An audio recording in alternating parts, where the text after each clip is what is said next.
en Monterrey, 72. Al día siguiente se hace el de Chihuahua, que es el día 15.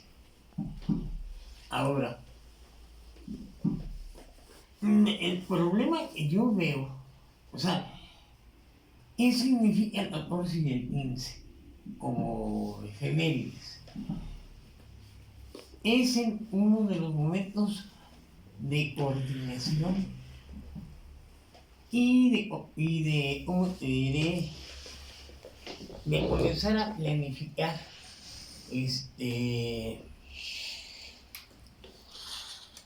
la unidad de una parte del movimiento armado. O sea, quienes están a la cabeza es Diego Lucero por un lado y por el otro lado Raúl Ramos Zavala, que desgraciadamente mueren días después. O sea, el Diego muere entre la noche del 15 y el día 16 de enero. Del 72. Del 72, cuando se hace el operativo del triple asalto. Triple asalto en Monterrey. El primero es en Monterrey 14. Y el día 15 se hace en Chihuahua. Y el que tiene más resonancia es el de Chihuahua, porque operan otros factores. Es cuando se construye el CDP. ¿Cuáles son los significados de esas siglas? Es el Consejo de Defensa Popular. Consejo de Defensa. Es el que le da pie al PT. Pero se construye en torno en Chihuahua, el CDP, el primero. Se hace a raíz de la muerte de las ejecuciones extrajudiciales, en no nomás la de Diego, son dos camaradas más, se hace el Tribunal Popular, que funda el CDP. A ver, detengámonos aquí un poco, José Luis. Es decir, tú nos acabas de comentar que estas acciones en Monterrey, triple asalto, y el otro en Chihuahua con solo un día de diferencia, tienen la significación de que es un primer intento de acción coordinada de un grupo, de dos grupos, que digamos es el arranque del intento de coordinar el movimiento armado en México. Por eso es importante estos hechos de enero. Sí. Y platícanos un poco, ¿cuál es el origen? Hablaste de Diego Lucero y de Raúl Ramos Zavala. ¿Cuál es el origen de dónde sale Diego Lucero? ¿Cuál es el origen de Diego Lucero? ¿De dónde es originario? Es de Chihuahua, es de la ciudad de Chihuahua, es dirigente primeramente en su escuela y después a nivel regional. ¿Él estudió en qué escuela? ¿De agronomía? Arquitectura, creo que. Arquitectura. Estudió. Es en Chihuahua. En Chihuahua. Ahora, viene de la tradición desde Arturo Gámez, viene Oscar González, o sea, viene toda una tradición de lucha. Estamos platicando hace rato. Pero están originados. Diego Lucero tiene origen en el movimiento, en el Partido Comunista, algún tipo de organización. Ese es uno de los problemas que tenemos que resolver. Hay huecos muy importantes que hay que solucionarlos con historias de vida. O sea, no regular, pongo un ejemplo, los años, ¿cómo se llama? Los años heridos de Fritz Glockner. Te va narrando, porque es una narración, y de repente dice, pues estaba Diego Lucero, pero ¿quién es Diego Lucero? ¿No? Y dice, y muy amigo de Raúl Ramos Zavala. tenían mucha química. ¿Cómo lo sabes? ¿No? O sea, hay una serie de huecos que se cubren con narración. Pero sí es un hecho que había coordinación. Definitivamente. O sea, a lo que quería yo plantear, éramos o no, todos somos descendientes del PC. O las excisiones, etcétera, etcétera. Pero todo el mundo viene de allá. Ahora, pero también del movimiento espartaquista, ¿no? El movimiento espartaquista también es una decisión del PC, ¿no? Y otras maoístas también, etcétera, etcétera. Bueno, pero ¿a qué voy? A que había una relación general de esta juventud, o parte de esta juventud. O sea, Raúl Ramos Zavala es el dirigente y teórico más connotado de la crítica al PC, ¿no? Bueno, lógicamente está José Revueltas, ¿no? Pero es anterior, pues, ¿no? Pero Raúl representa esa rebeldía que rompe con la estructura de la JC. En la JC, por poner el caso... ¿Por qué años estamos hablando de 70. 1970. En diciembre de 1970, Raúl presenta ante el tercer Congreso de la Juventud un documento donde critica al PC y llama a escindirse. Ahí es donde se escinde él, se jala a la gente de Mexicali, de California. De la JC. De la JC, estamos hablando de Gustavo Irales, el Pachis, el hermano de Gustavo, de Chelis, de Jorge Alberto Sánchez Irales. O sea, estamos hablando de un conjunto de compañeros ahí. En el caso de Sinaloa... Perdón. Ajá. Pero ese grupo escindido de la JC que lidera Ramos Zavala, ¿cómo se identifica? ¿Cómo se le llama? Hasta ese momento... Ese momento todavía no son los procesos. Simplemente es un grupo... Es un grupo que se comienza a hacer una crítica a la actitud del PC. ¿Qué pasa?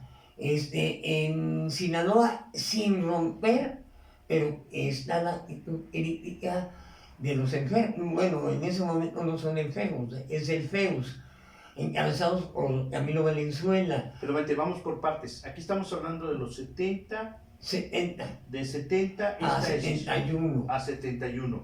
Es la salida, digamos, o la discrepancia, el rompimiento de este grupo de jóvenes encabezados por Ramos Zavala con la JC. Con la JC. Y esto es el inicio de un incipiente movimiento armado. Comienza a desarrollarse actitudes críticas hacia los partidos, en particular el PC. Guillermo Robles Garnica, los Campaña, tienen una actitud muy, muy crítica hacia el PC. Y ellos comienzan pero ellos, estás hablando de ellos, son de Guadalajara. De Guadalajara. O sea, pero ellos no están en este grupo de Ramos Zavala. No, pero tienen relación, pues. Ahora, ¿a qué vamos? También en el Distrito Federal sucede lo mismo. No tengo identificado quién es la cabeza aquí, pero es cuando baja Raúl Ramos Zavala a dar clases en la Escuela de Economía. La Facultad de Economía, todavía no era facultad. No, era facultad, era la Escuela Superior de Economía, algo así se llamaba. Y comienza a proliferarse en diferentes partes de la República. Hay un por ahí tengo hasta la novela, un cuate que es de Yucatán, un dirigente, era abogado y andaba en la cuestión sindical, muy cercano al PC. a este cuate lo matan en esas fechas. ¿No es el Charrás? El Charrascas. El Charrás. El Charrás. La novela de hay una, ¿cómo se llama este novelista muy bueno? Que es yucateco. Sí, yucateco, sí, no, eso Zavala, se apellida Zavala. Ajá, entonces este cuate tenía relación con todo esto. O sea, ¿por qué? Porque la gente se va encontrando en los movimientos sociales, ¿no? O sea, la gente estuvo en la huelga de Sonora, de Michoacán, de la formación del Frente Estudiantil Revolucionario, etcétera, tiene más comunicantes. Entonces, ¿qué es lo que sucede? Yo soy de la posición de que sí es cierto, el 68 aceleró en cierta medida la formación del movimiento armado urbano, eso es cierto. Pero quien dio el toque final fue el 10 de junio. O sea, hay un trabajo 71. De 1971. Hay un trabajo de Enrique Condés Lara, se llama 10 de junio no se olvida, y hace una serie de entrevistas, entre ellas al RAN, y avalado por ciertas gentes. O sea, después de la masacre y todo eso, se fueron a reunir Ignacio Salas Obregón, Raúl Ramos Zavala, todo el pleyaje de esa. O sea, ya había una primera fusión entre procesos y movimiento estudiantil profesional. O sea, la gente que venía del movimiento cristiano. O sea, ahí estás hablando del año de 1971. Ajá, 10 de junio. Ya salió Raúl Ramos Zavala de la JC, rompe con la JC. Ajá. Tiene comunicación con otros grupos, otros jóvenes igualmente radicalizados, digamos, o desencantados del Partido Comunista. Y empiezan a tener vínculos con otro tipo de organizaciones. Y llega 71, en la represión del 10 de junio, y ese es, dices tú, es como el acicate para que estos grupos que ya estaban inconformes y ya veían la necesidad de la lucha armada, se aglutinaran, intentaran nuclearse. Definitivamente. O sea, pero ahí hay una cosa muy interesante porque ya hay una fusión entre procesos y la gente que venía del MEP. ¿Quiénes son los procesos, José Luis, para quienes no? Bueno, Raúl Ramos Zavala es el cuñado de Raúl, no me acuerdo el nombre, es Bonfil, bueno, se me va el nombre. Digamos, son el núcleo original de Raúl Ramos Zavala. Ese es el más cercano, entre ellos está el doctor peruano Chiclayo Morón. Pedro Morón Chiclayo. Pedro Morón Chiclayo, lo matan en Lecumberri. Está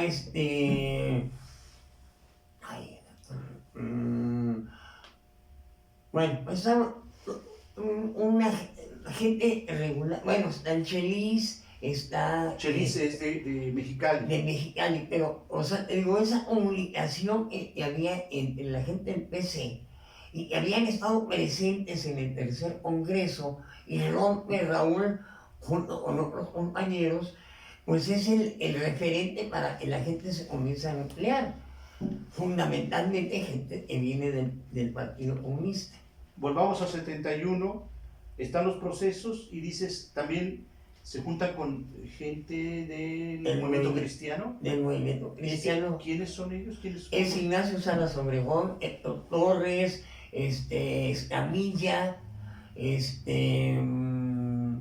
fundamentalmente, pero es Ignacio Olivares Torres, es el que hace la redacción de la Universidad Fábrica. Eso es en 71. Estás hablando de los procesos de ya este grupo cristiano. Ajá. Y algún otro más. Se hablaba de por ahí se menciona a los Macías. ¿Quiénes eran? No, ¿No están en ese momento? No, en ese momento ellos son gente que viene del MIRE o de la Liga Comunista Espartaco, ¿no? Tienen su proceso, ellos. Su influencia es Tamaulipas y Nuevo León. Pero en este momento que estamos hablando de 71 son básicamente estos que mencionas. Estos dos y ya se conjuntan, salen de la zona de Santa María de la Ribera y se van a la ¿Por qué, a la colonia en Nezahualcóyotl. ¿Por qué dices, es la primera vez que mencionas la colonia Santa María de la Ribera? Es el 10 de junio. Ah, por el 10 de junio. Sí, el 10 de junio ellos están ahí. Ah, ok. Y salen de la represión y se van a un trabajo que tenían los cristianos en la ciudad de Nezahualcóyotl. Y en una casa, ahí ya dicen, va directo, ya no hay otra, vámonos al movimiento armado. Pero una de sus grandes tareas que la lleva adelante Raúl y compañeros de Mexicali, Luque, el general, es hablar con las diferentes colonias, con los diferentes destacamentos que andan radicales en el país. Básicamente en las universidades o en las universidades. Definitivamente, vamos a poner el caso es de que destacan a Gustavo Virales y al Pache, su hermano, para Sinaloa, Sonora, Baja California, para que ellos vayan a trabajar ahí.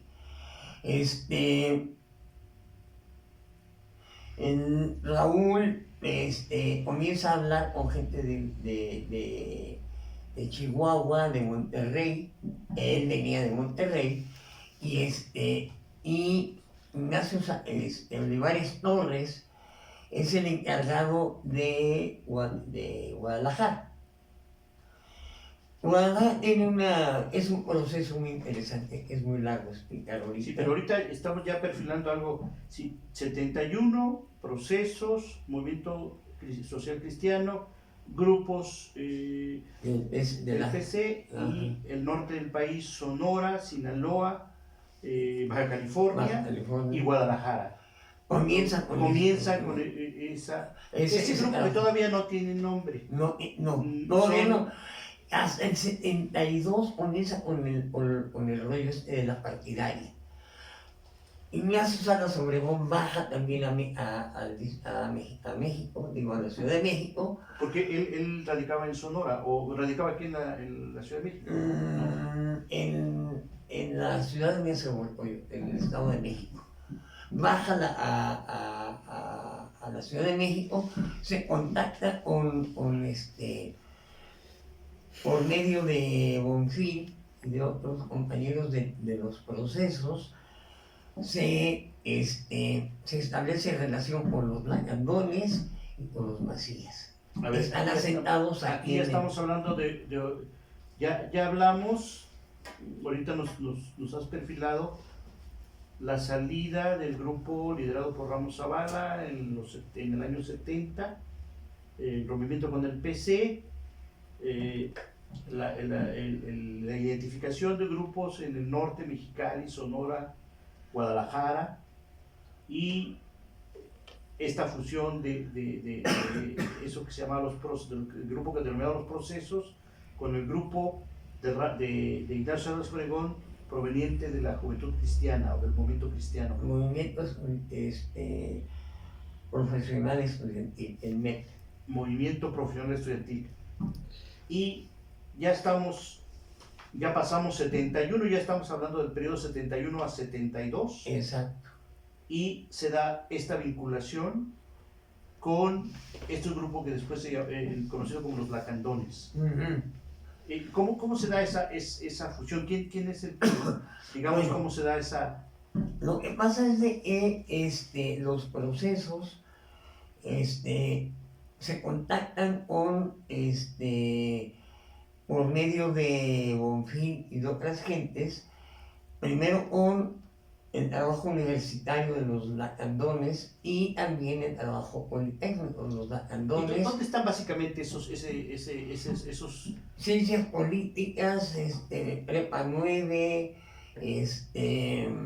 Escuela de Economía, o sea, fundamentalmente en estas escuelas. Tanto en el Poli, en la UNAM como en el Poli. En el Poli es diferente. Casi todas las escuelas están en Zacatenco, CIME, ESIE, Físico-Matemáticas, ESIA, ¿no? Fundamentalmente. Es decir, estos son los que podríamos identificar este núcleo de jóvenes de estas como universidades y de la Universidad del Poli, como los brigadistas del 68, sí. Eran provenientes de ahí, de ese movimiento estudiantil. Sí. O sea, unos surgen de las brigadas del 68 y posteriormente el trabajo de los lacandones que se hacía en los comités de lucha y en los ateneos culturales. Ya entonces, no sé, ¿ya se identificaban como lacandones? Todavía no. Lo que pasa es de que el grupo era sin nombre, en realidad. La estructura es un poco compleja. Hay 3 comandos, es Patria o Muerte, Lacandones y Arturo Gámez. Es el aparato político-militar. Ese es el aparato. Y hacia abajo están las relaciones con las escuelas y con el movimiento obrero. O sea, parte del movimiento obrero que tenía la Liga Comunista Espartaco se lo apropia o se lo lleva este grupo. Ok, pero en ese momento estamos hablando, para facilidad de la identificación, pues, hablamos de lacandones, hablamos de procesos, hablamos pero en ese momento todavía no hay un nombre ni hay una vinculación orgánica. No, son relaciones, son contactos. Pero en el 72 se comienza a dar una coordinación que la lleva adelante Ignacio Salas Obregón de discusión sobre la situación actual, nacional, internacional, en ese momento. Y son cuando se elaboran los famosos maderas viejos. Oye, pero ahí está Ignacio Salas, ya no está. Está Ignacio Salas Obregón. Perdón, Raúl Ramos Zavala. Raúl hay en febrero del 72. O sea, el problema, mira, es un claro oscuro, enero-febrero del 72, porque se dan las acciones armadas de coordinación. Perdón, este documento del que hablas de Ignacio Salas Obregón es posterior a este intento de coordinación y de acciones coordinadas que se dieron después, que hablamos, este triple asalto en Monterrey y en Chihuahua. Ajá. Es posterior. O sea, antes de este esfuerzo teórico, digamos, de Ignacio Salas Obregón, hay acciones concretas. Hay acciones y el documento fundamental. Todavía sin nombre esa organización. No, todavía no. Es un documento fundamental, es el proceso revolucionario elaborado por Raúl, ¿no? ¿Ese documento de qué, más o menos, en qué año es? ¿O es en este...? Es entre 71 y 72, porque es un documento que se va enriqueciendo.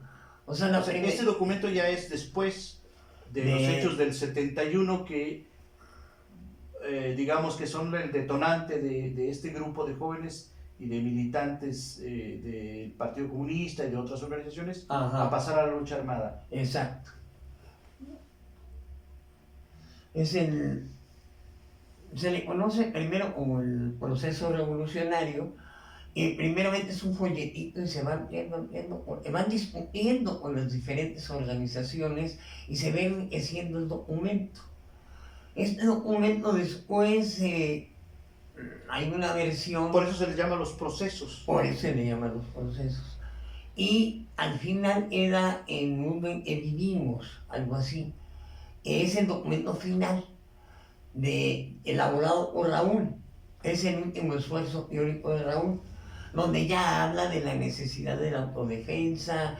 Él todavía no pasa a hablar abiertamente de la lucha armada, sino de la autodefensa que se debe desarrollar. La lucha ya no solamente salarial, sino ir más allá, en el rollo de educar a la clase obrera, en la revolución socialista. O sea, ya hay comienza a abrirse la lucha revolucionaria y la lucha democrática. O sea, comienza la descalificación por parte de este grupo. A diferencia de lo que es en el 69, tanto Manuel Gámez como el grupo mirista elaboran sus documentos, ellos en la idea de seguir desarrollando la lucha, vamos a poner, economicista. Ahí, en esa etapa que bien describes, de estos 2 años cruciales, del 70 al 72, ya existía, ya habían ido a entrenar a Corea el grupo del MAR, del Movimiento de Acción Revolucionaria. Ya viajaban de vuelta y ya habían caído. Pero no tenían vinculación con este grupo. No, lo tuvieron por medio de Guadalajara, del FER. Pero ya después de este... En el 71, 72. O sea, el problema es de que en las discusiones sí dominó la actitud de quién era la vanguardia o quién eran los dirigentes del movimiento revolucionario. Se dieron casos, me los platicó una persona muy seria del MAR, ¿no? En el sentido de que se les planteó a los marinos, a la gente del MAR, pues ellos se fueran el aparato militar y que iba a haber un aparato político, otros, ¿no? Y lógicamente la gente del MAR pues los mandó por un tubo. Pero esto fue en el 70, 71, 72. En este periodo. En ese mismo periodo hay un rompimiento, por eso hay una parte del MAR que sí acepta los lineamientos de lo que posteriormente sería la partidaria, pero otros no. Pero esta gente del MAR se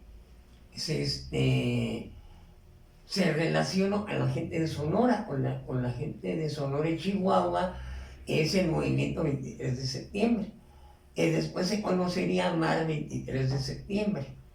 ¿Y este movimiento 23 de septiembre de Sonora es de dónde surge? Es de parte de Sonora, es Manuel Gámez Raspón, su hermano, el Víctor Gómez, es el viejito. Son gente que está desarrollando actividad en el Valle del Yaqui. Y este movimiento 23 de septiembre no está vinculado con este origen de la partidaria, este origen de los procesos. Viene en unidad con la gente de Sonora, que uno de ellos es Salvador Gaitán, el otro es Arturo Burgos, es un indígena, creo que yaqui. O sea, se da esta discusión, pero la gente del MAR 23 de septiembre baja a Guadalajara y se relaciona con el FER, con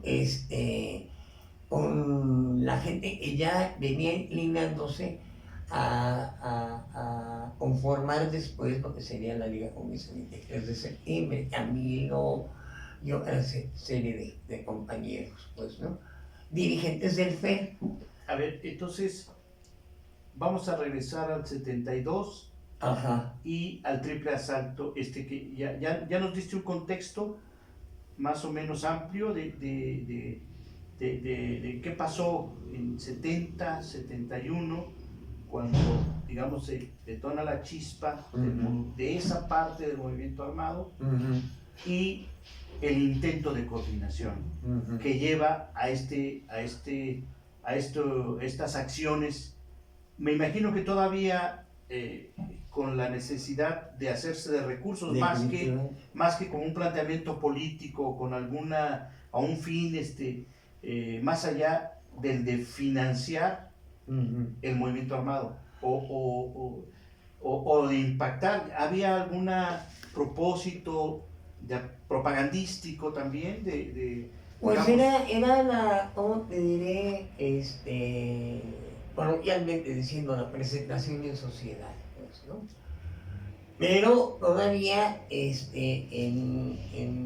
no en una estructura de fusión, sino en una estructura de coordinación de estos grupos. Pero pues. sí había la idea de un documento que diera a conocer estas acciones. Todavía no. La motivación todavía no. Simplemente eran acciones. Básicamente para tener recursos, me imagino. Pero también hay que tomar en consideración que el núcleo de Chihuahua estaba muy ligado a la gente mexicana. Por eso participa José Luis Alonso Vargas, el Chelis, en el operativo. Cuando hablas de gente mexicana, ¿te refieres a gente de estos que habían roto con la JC? Unos.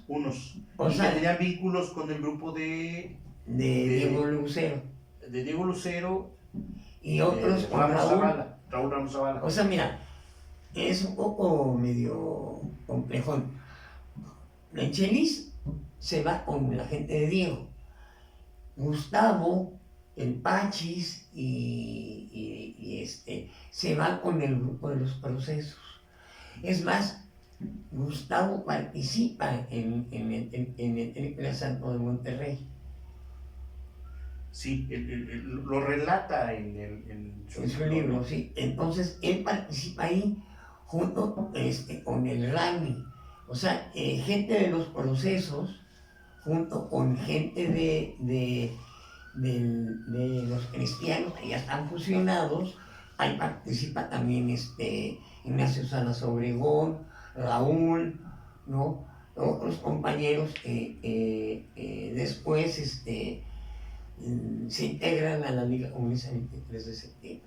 ¿No? Pero ya este intento, estos hechos de enero, el 14, el 15 de enero, los asaltos simultáneos en Monterrey y también simultáneos en Chihuahua, eran digamos ya el primer esfuerzo de coordinación de estos grupos. Sí, definitivamente.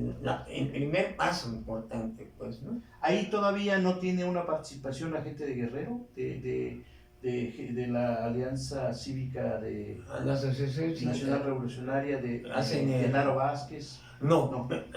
Ahí existe una relaciones con la CNR, pero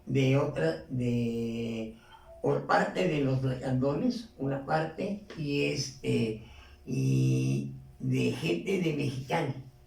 Pero no, en estos hechos, en este esfuerzo de coordinación, todavía no. Todavía no. Y además ¿cómo se llama? Se abordan con la muerte de Genaro. Genaro es asesinado, muere el 2 de febrero de 1972 en la carretera. Ya habían ocurrido estos hechos. Ya habían ocurrido los hechos, o sea, si tú te das cuenta... Y Arturo Ramos Zavala muere también en ese mes. Primero muere Diego. Diego Lucero. Sí, que fue uno también de los participantes en Chihuahua.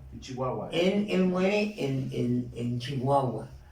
El siguiente es Genaro. Y el tercero es Raúl Ramos Zavala. O sea, 3 de los dirigentes más importantes en ese mismo periodo fallecen y son casi insustituibles, pues, ¿no? Y también en estos hechos de Chihuahua, en los de Monterrey, hay detenidos. Está Rascón, está el hermano de Diego Lucero, está hay un viaje de compañeros ahí de Chihuahua. En Monterrey hay detenidos también Y por ahí errores. en esos hechos de Monterrey es donde hay un muerto y cae Rosalvina Garavito o no son a raíz de esos hechos. A raíz de esos hechos hay detenidos por errores que cometieron, ¿no? Y casualmente también en esas fechas hay el primer comando de los lacandones.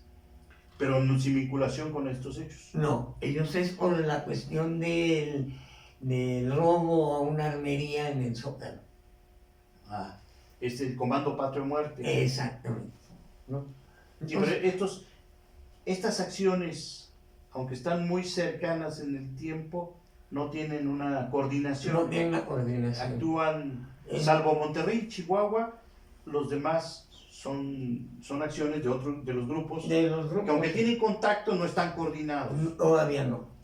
Entonces comienza en esos mismos meses a darse las reuniones tanto en la Ciudad de México, en Monterrey, en Sinaloa y en Baja California principalmente y en Guadalajara. Me imagino, bueno, en ese momento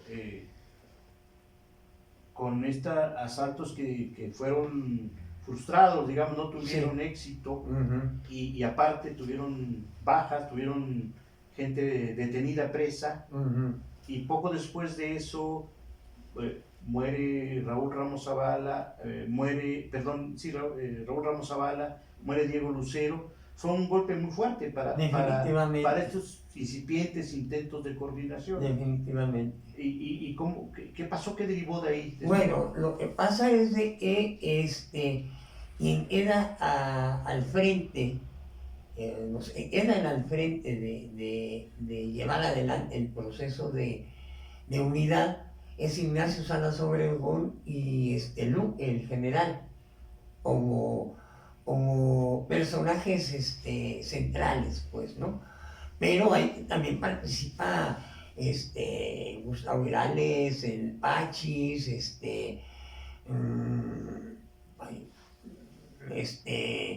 la gente de Guadalajara, Ignacio Olivares Torres, ¿no?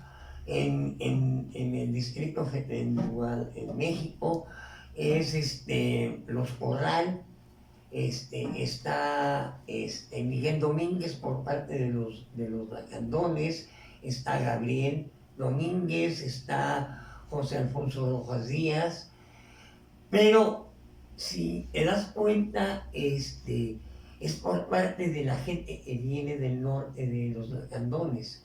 La gente de Mire, lo encabeza Carlos Salcedo, comienza a tener disidencia o discrepancias con el núcleo de la partidaria, fundamentalmente por el documento de la Universidad Fábrica.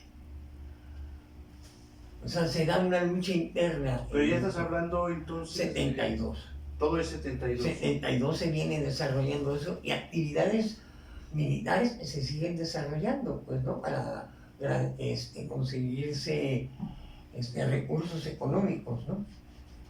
Pero es una discusión que permite la elaboración de lo que se conoce como los maderas viejos, que es el madera 1, 2, 3, en 3 bis, que es el antecedente del documento ya redactado por Ignacio Olivares Torres, es el de la Universidad Fábrica, ¿no?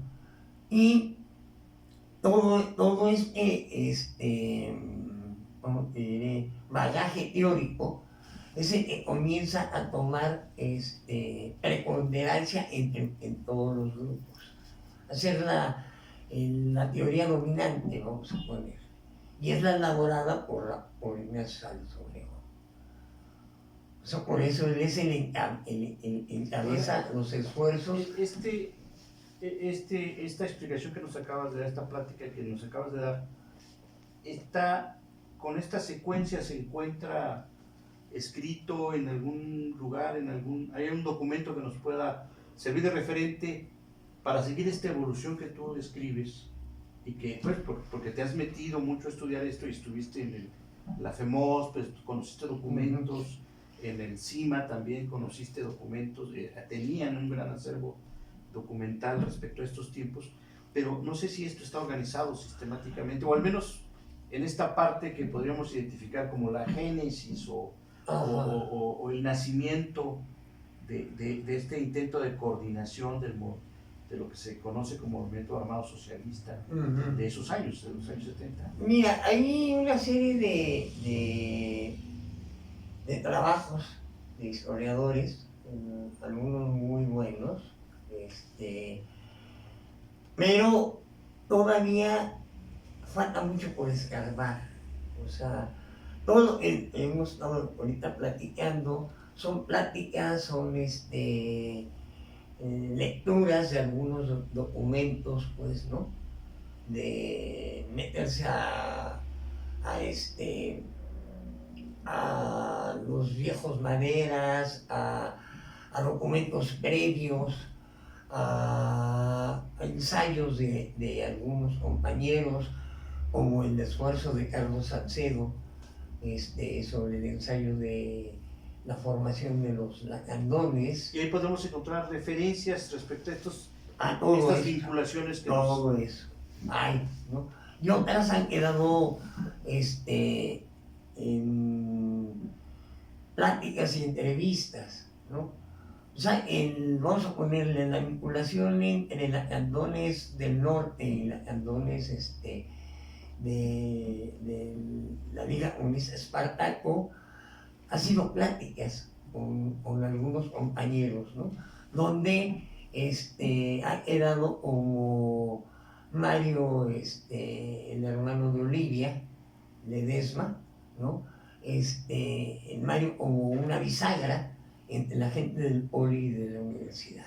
Y en este proceso, en esto que acabas de mencionar, también hay ausencias de grupos que también estuvieron o se formaron y actuaron más o menos en la misma época. Por ejemplo, estos comandos armados del pueblo, el propio FUD, Frente Urbano Zapatista, los que se pusieron a Hirschfeld, que creo que fue en el 71.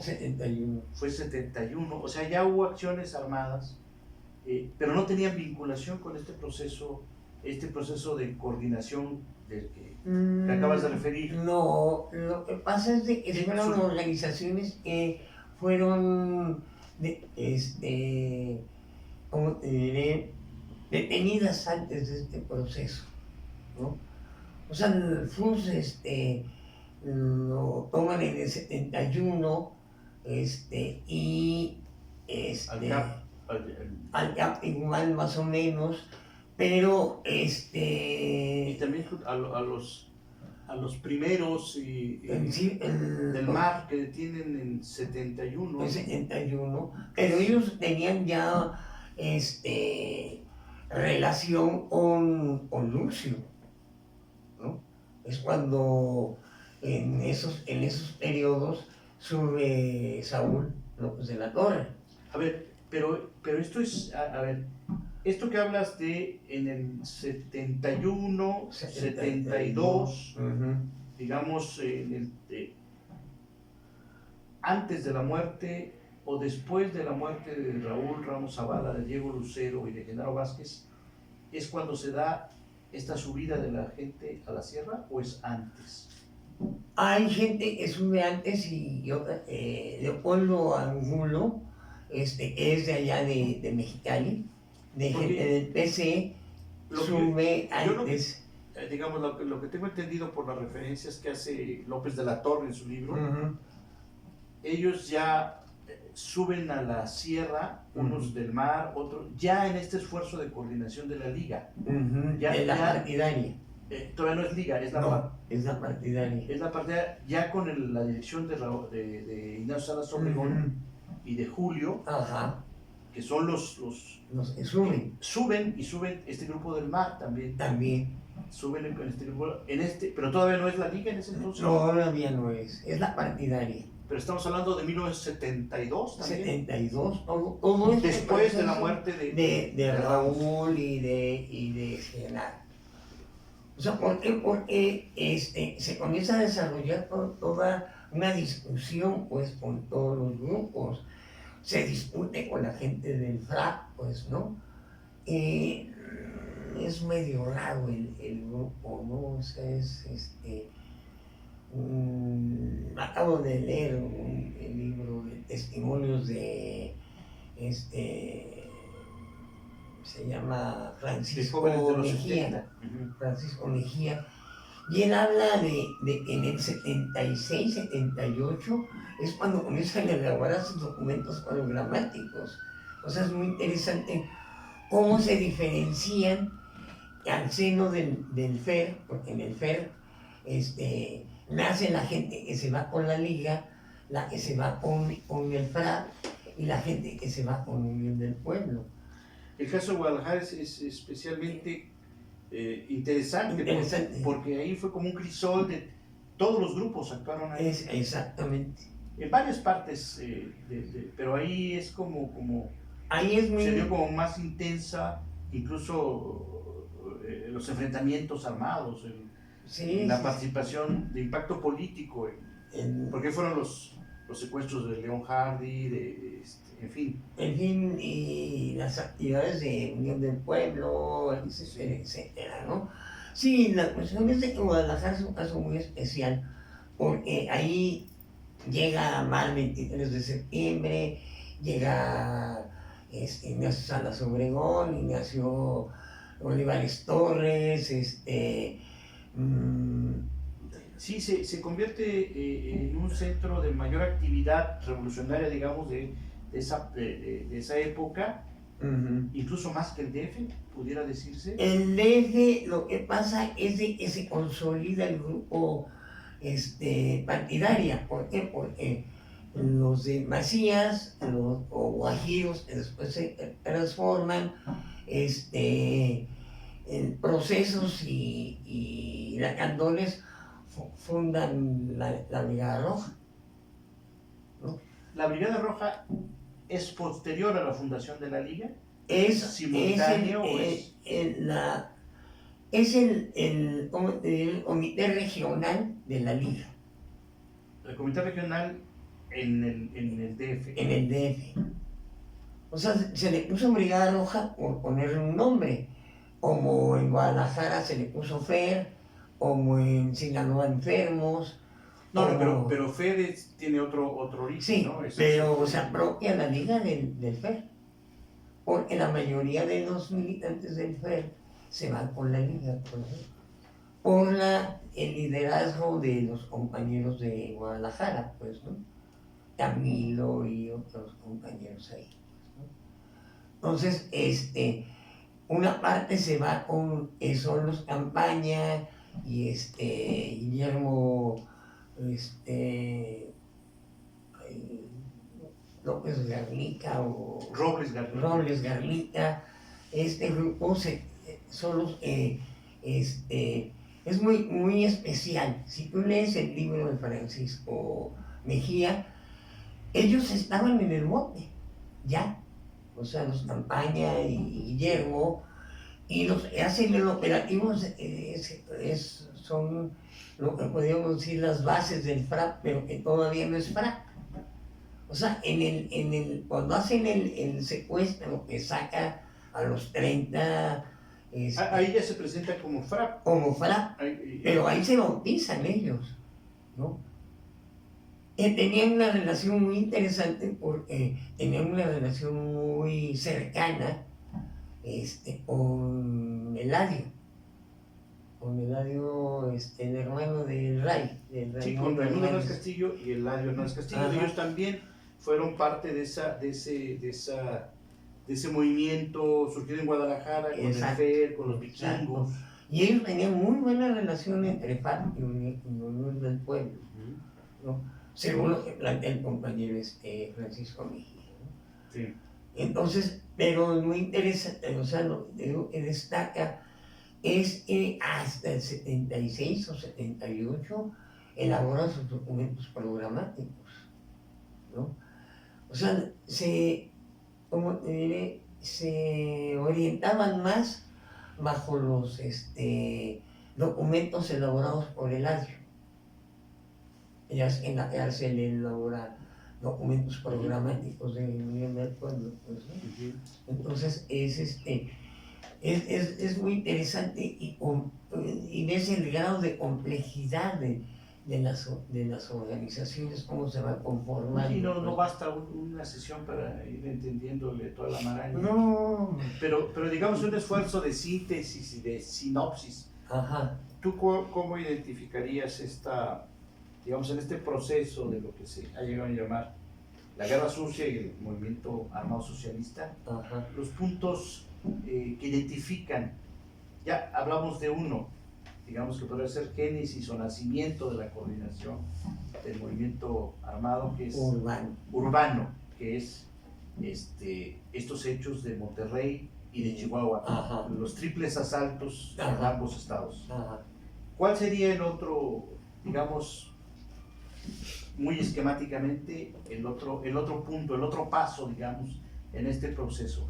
Sería si es que se puede identificar. Sí, la cuestión es muy no sencilla, pero sí es fácil de identificar.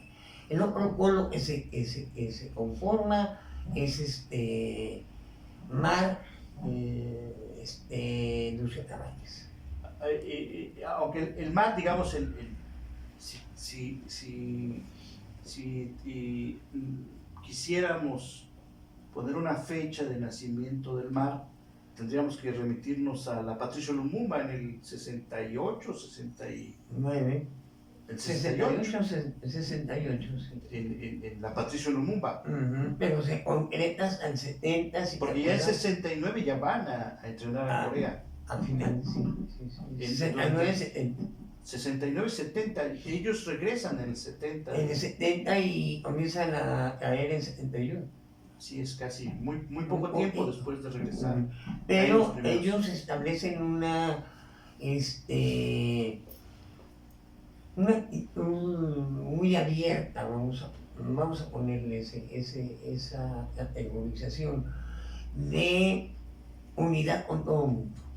Porque además en el caso del MAR, bueno, aparte de lo que acabas de platicar, bueno, que los principales dirigentes, en este caso Diego Luz, de ese grupo de coordinación inicial, como fueron Diego Lucero y Raúl, murieron muy pronto, muy rápidamente. En el caso del MAR, no murieron, pero fueron apresados. La dirigencia casi en pleno del MAR, la dirigencia original, salvo unos cuantos que se salvaron, cayeron presos, ¿no? Sí. Fabricio Gómez Sousa, Salvador Castañeda,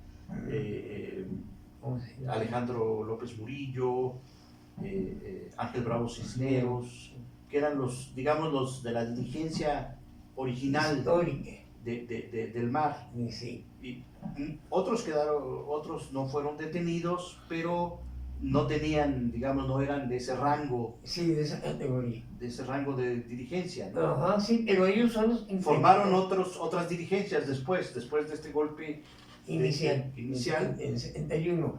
Y es precisamente esa dirigencia la que hace el proceso de operación, vamos a ponerle, con Lucio Cabañas. Es un polo importante, pues, ¿no?, de atracción.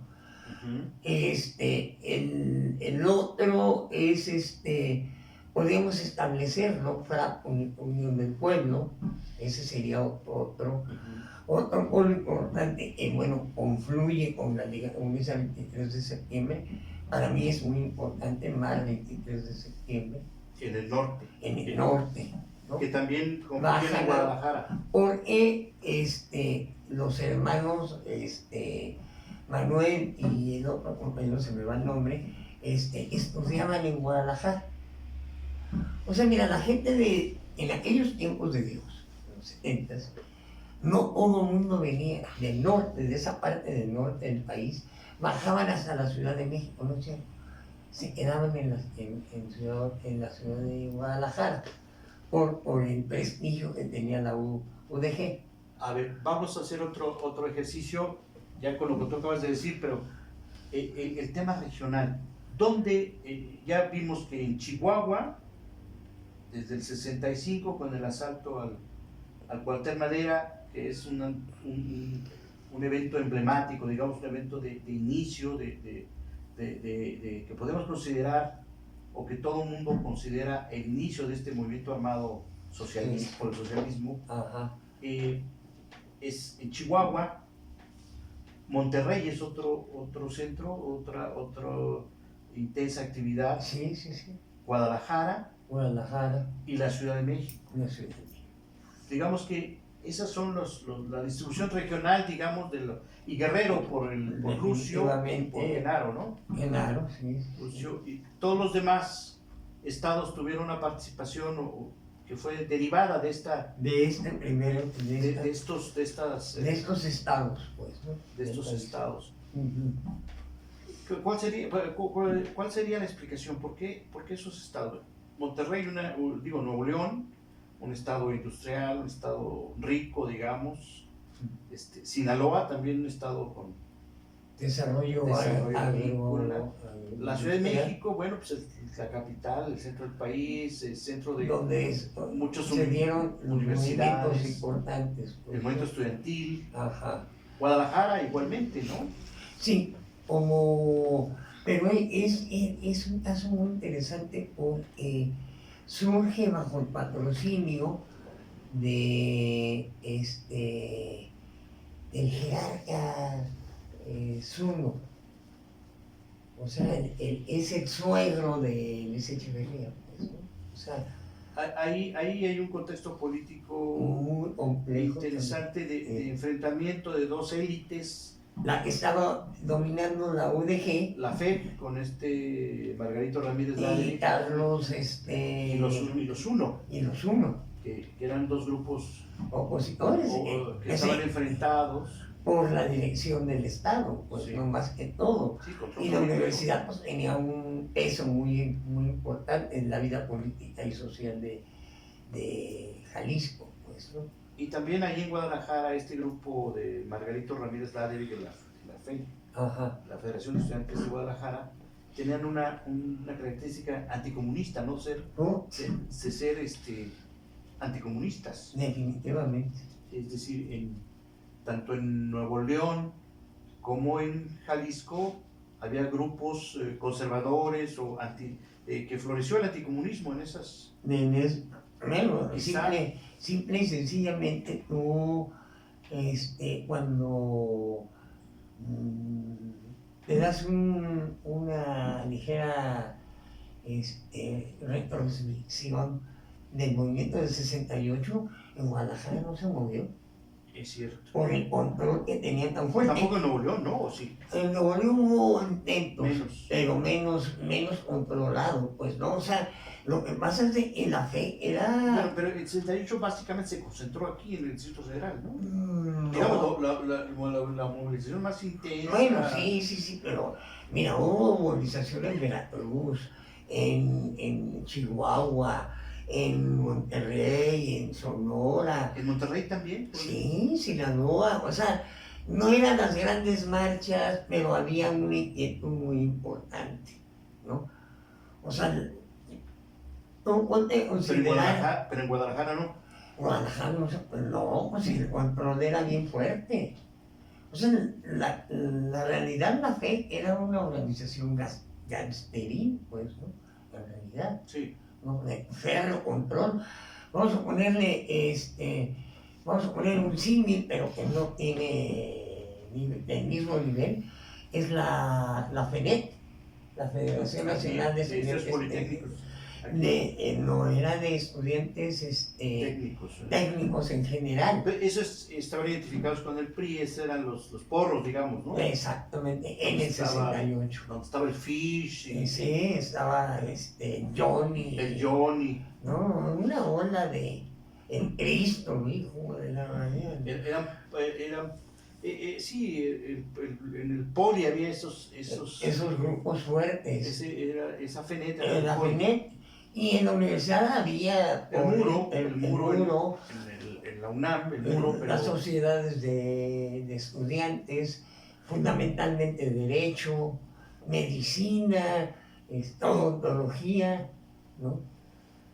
O sea, había un esquema de control o de semicontrol estudiantil que se venía desarticulando, ¿eh? O sea, por eso la FENET cae en el 68 como, ¿cómo se dice? Castillo de naipes, ¿no? ¿Tú consideras que en el movimiento del 68 los estudiantes, los brigadistas, digamos, más radicalizados, que ya en 68 hubo enfrentamientos armados? Sí. Por ejemplo, en el casco de Santo Tomás,